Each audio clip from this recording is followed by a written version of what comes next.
पण आता इथून पुढे तुम्हाला सल्ला, जर कार्यकर्त्यांचं मन काय सांगतंय आणि खरं जर निर्णय घेणार असाल तर अजितदादाला या महायुतीतून बाहेर काढा.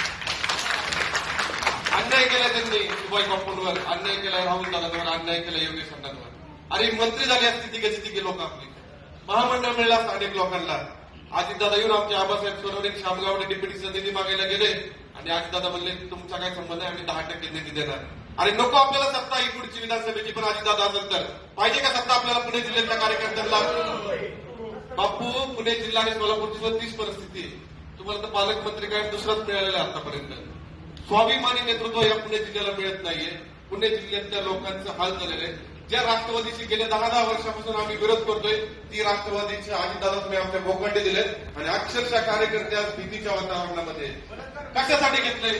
भारतीय जनता पार्टीच्या बूथ लेवलच्या कार्यकर्त्यापासून तालुक्यातल्या प्रत्येक कार्यकर्त्याची इच्छा आहे महायुतीमध्ये अजितदादा असतील आणि जर विधानसभेला जर आपली सत्ता राहायची असेल तरी ती सत्ता कार्यकर्त्याला आपल्याला आता नकोय. काय करायचं? अजितदादासाठी सत्ता राहायची, तिथं त्यांनी पालकमंत्री व्हायचे, तिथं बॉस व्हायचं, तिथं आदेश द्यायचे आणि भारतीय जनता पार्टीच्या कार्यकर्त्यांना चिरडण्याचं काम करायचे. बॉसची सत्ता आम्हाला नकोय. होऊ द्या तुम्ही पालकमंत्री सोलापूरचे, होऊ द्या रामदादा पालकमंत्री पुण्याचे. आणि त्यांनी पक्ष वाढवलाय, कार्यकर्त्यांच्या आंदोलनाच्या आमच्यावर वीज बिलाच्या विरोधात आम्ही आंदोलन केलं, त्याचे गुन्हे आमच्यावर दाखल आहेत. रास्ता रोको आम्ही अनेक वेळा केलाय. आमचे संदीप बाप्पा मोडवे अनेक कार्यकर्ते या ठिकाणी भांडत असतात, लढत असतात.